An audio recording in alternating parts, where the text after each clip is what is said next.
Coucou tout le monde, j'espère que tout le monde va bien, j'espère que vous passez une agréable journée, un bon début de semaine.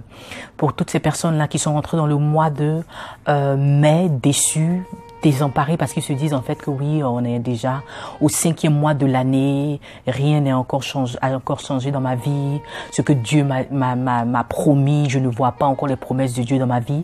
C'est à cette catégorie de personnes là en fait aujourd'hui que je suis venu parler pour te dire que oui, c'est vrai que tu as reçu une promesse de Dieu, c'est vrai qu'on t'a lancé une prophétie, c'est vrai en fait que tu attends une bénédiction de Dieu, mais la bénédiction n'est pas encore prête pour que tu la touches. Amen. C'est pour ça qu'aujourd'hui j'ai intitulé mon message les chrétiens et les bénédictions micro-ondes. Amen. Les chrétiens et les bénédictions micro-ondes.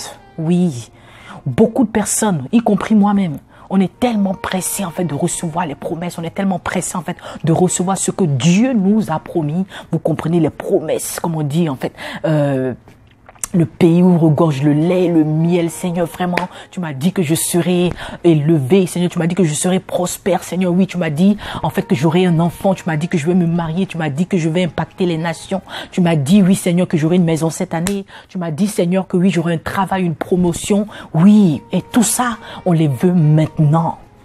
Vous comprenez? Et la plupart du temps qu'on ne les reçoit pas, justement, quand on veut, on est frustré, on se dit peut-être que Dieu n'est pas avec moi dans cette prophétie, Dieu n'est pas avec moi dans cette promesse. Je vais vous parler d'un personnage en fait aujourd'hui dans la Bible. Vous savez, c'est cette personne qui s'appelle David, le roi David. Amen.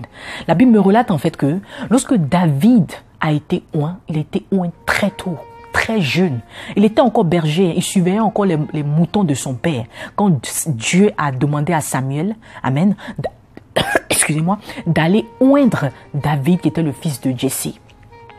Donc lorsque Samuel le prophète arrive, il regarde dans la maison, on dit non, il y a une personne qui manque et tout, il est en train de surveiller, c'est le plus petit même de la famille, il est en train de surveiller en fait les moutons et tout ça. Samuel a dit c'est lui qui sera le roi d'Israël, appelez-le-moi. Il a oint, il est parti. Combien d'années plus tard la prophétie s'est accomplie? Vous comprenez? Ça, je vais te donner quelques petites adversités que David a rencontrées avant de devenir roi d'Israël. On me parle d'un David, en fait, comme je dis, qui était le berger d'Israël. Le berger de son père. Il surveillait les moutons. La Bible dit que un jour, ses frères sont allés en bataille. Vous comprenez? Donc, lorsque ses frères sont allés en bataille, c'est là qu'il y avait justement ce géant qu'on appelait Goliath. Donc, David, qui est le berger de moutons, amen, qu'on a déjà oint comme roi, amen, s'en va visiter, son père lui donne à manger pour dire, va, tes frères sont en bataille, tes frères sont au combat, va leur donner à manger. Quand il arrive là-bas, il rencontre le géant, en fait, qui était en train de fatiguer le peuple d'Israël. Et ce géant-là s'appelait Goliath. Donc, David rentre vers le roi pour dire, ah, franchement, faut pas que je te mentir, roi. Lui, là, je peux le combattre. Le roi dit, quoi? Toi, petit comme ça, tu vas le combattre comment?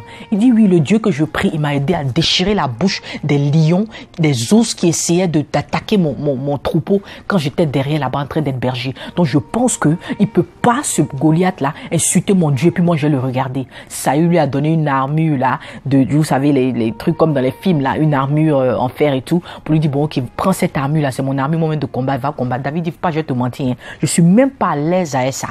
Donc, moi, je vais partir avec ma fronde et puis mon sac. Amen. Donc il est parti, il a combattu Goliath.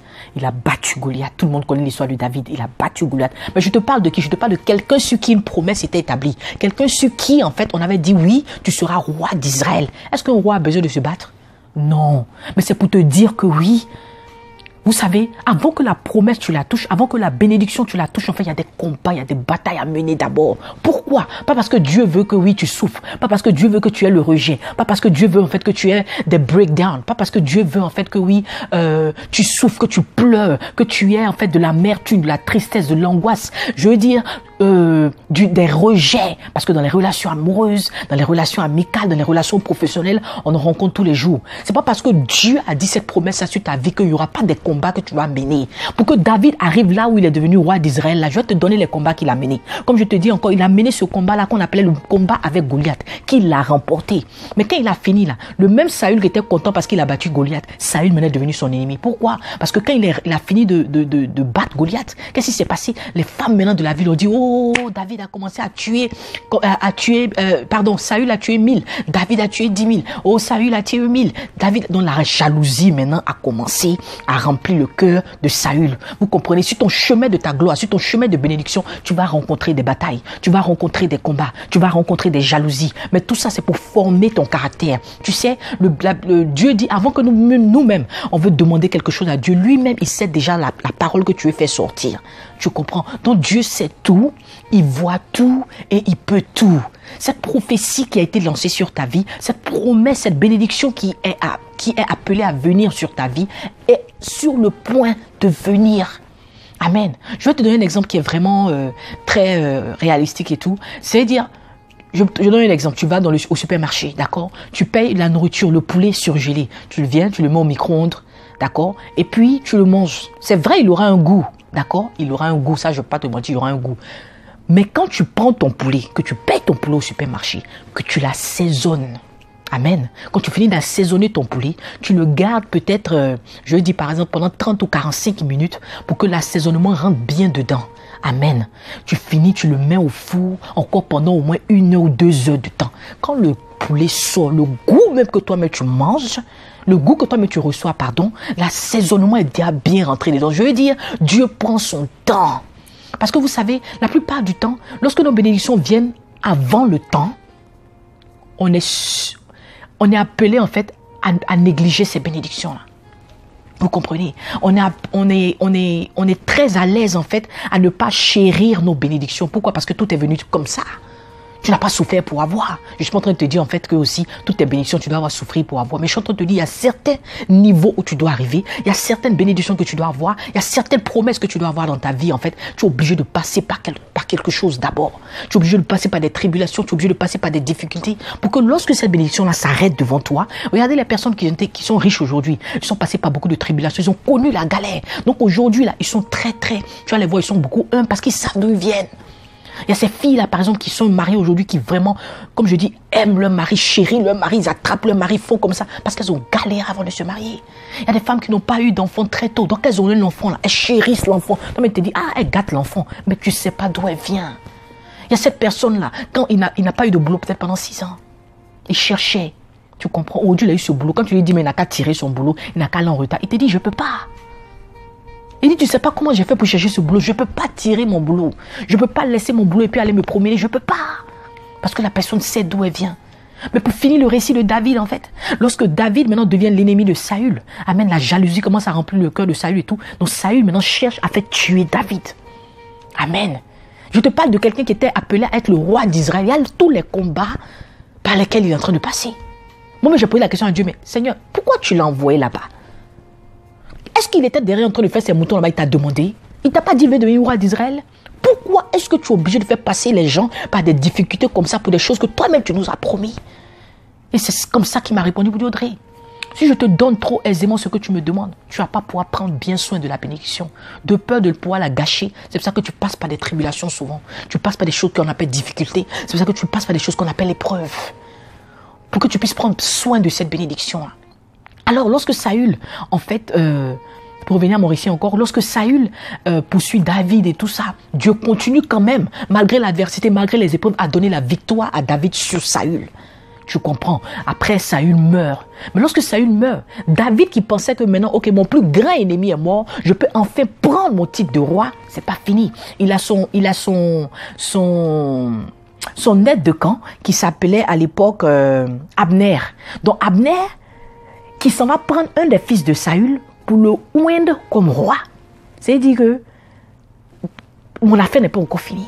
Moi maintenant à qui la bénédiction doit être donnée, moi qui dois prendre maintenant le titre officiel de roi d'Israël, je dois encore me battre avec quelqu'un qu'on appelle Abner. Je dois encore me battre avec quelqu'un qu'on appelle le fils de Saül. Pourquoi? C'est la question que tu es en train de te poser encore en ce moment. Seigneur, mais tu m'as dit que le travail est pour moi. Tu m'as dit que la promotion est pour moi. Pourquoi je dois lutter avec quelqu'un? Tu m'as dit que je vais rentrer dans ma saison de mariage cette année. Pourquoi je suis obligé de pleurer comme ça dans ma relation? Tu m'as dit, Seigneur, que je vais avoir un enfant. Pourquoi, Seigneur, je suis en train d'avoir encore une fausse couche? Why? Pourquoi? Mais tu sais, je préfère le goût de mon poulet au four que le goût de mon poulet au micro-ondes. Je préfère te dire la vérité. Le goût même du four, même c'est bon. Mais le goût du charbon, il est encore meilleur. Je comprends. Donc toi-même, analyse en fait ta vie aujourd'hui. Je comprends. Dis-toi que les tribulations que tu es en train de vivre aujourd'hui ne sont pas ta fin. Ne sont pas là pour te dénigrer, ne sont pas là pour te tuer. La fin d'une chose vaut mieux que son commencement. David a eu à se battre avec Abner, il a eu à se battre avec le fils de Saül aussi, pour avoir ce qu'on appelle titre de roi. Pourtant, c'est une promesse que Dieu lui avait donnée depuis qu'il était jeune. Mais à quel âge David est devenu roi? Va lire ta Bible. À quel âge David a pris ce qu'on appelle trône? Et puis il s'est assis, et puis on dit oui, aujourd'hui on célèbre le roi David. Il a pleuré. Il s'est senti humilié. Il s'est senti rejeté. Va lire les psaumes. Tu vas comprendre ce que David a vécu. Et même encore sur le trône, il a eu à rencontrer encore ce qu'on appelle adversité. Mais tu sais, tes tribulations d'aujourd'hui, tes pleurs d'aujourd'hui, tes peines d'aujourd'hui ne sont rien comparées à la gloire que Dieu a prévue pour toi. Je ne connais ni l'heure ni la date, mais toute chose que je sais que le temps de ta prophétie, le temps de tes promesses, le temps de tes bénédictions arrivera certainement. C'est pour ça que moi j'aime ma Bible, j'aime lire ma Bible parce que lorsque je suis down, lorsque j'ai des moments de faiblesse, lorsque je me sens comme, Seigneur, j'ai comme l'impression que tu n'es pas dans cette affaire-là. J'avance mais ça se bloque, j'avance mais je ne vais pas où je dois arriver. Amen, est-ce que tu es là même? Mais ma Bible en fait me donne le réconfort pour me dire cette prophétie est une prophétie dont le temps est marqué, qui s'accomplira certainement. Et ça me redonne espoir. Ça redonne, en fait, comme on dit, ma foi multipliée par 2. Parce que quand je me rappelle de la promesse, lorsque je me rappelle de ce que Dieu m'a dit, lorsque je me rappelle des songes que j'ai faits, lorsque je sais ce que Dieu a dit à mon sujet, je me dis oui. Le Dieu que je prie n'est pas un homme pour mentir, ni un fils de l'homme pour se repentir. Ce que sa bouche a dit à mon sujet, sa main l'accomplira au nom puissant de Jésus-Christ de Nazareth. Ne te décourage pas. Tes bénédictions arrivent. Ne te décourage pas. Chrétien micro-ondes, va au four. Chrétien micro-ondes, va préparer sur le charbon. Chrétien micro-ondes, laisse Dieu te façonner. Oui, tu en as besoin, je t'assure. Laisse Dieu bâtir ton caractère. Il est important. Afin que lorsque les tribulations vont se lever, lorsque les épreuves vont se lever, tu auras au moins cette force-là. Tu comprends, de ne pas abandonner trop tôt tes bénédictions, de ne pas abandonner trop tôt ton rêve, de ne pas abandonner trop tôt ton appel, de ne pas abandonner trop tôt en fait ce à quoi Dieu t'appelle. Amen. Donc c'est un peu le message que j'ai aujourd'hui pour vous. J'espère en tout cas que vous passerez une très très belle semaine pour tous ceux qui sont découragés parce qu'ils n'ont pas encore vu la promesse arriver. Peut-être ça fait des années. Peut-être que ça fait des mois, peut-être que ça fait, je sais pas moi, des jours, des heures. Mais garde ton calme parce que la Bible dit que c'est dans le calme et dans la patience que moi, Audrey, je tire ma force. Que l'Éternel Dieu te bénisse et que cette année soit une année encore d'exploit et que Dieu écrase la tête de tes ennemis. Amen, amen, amen.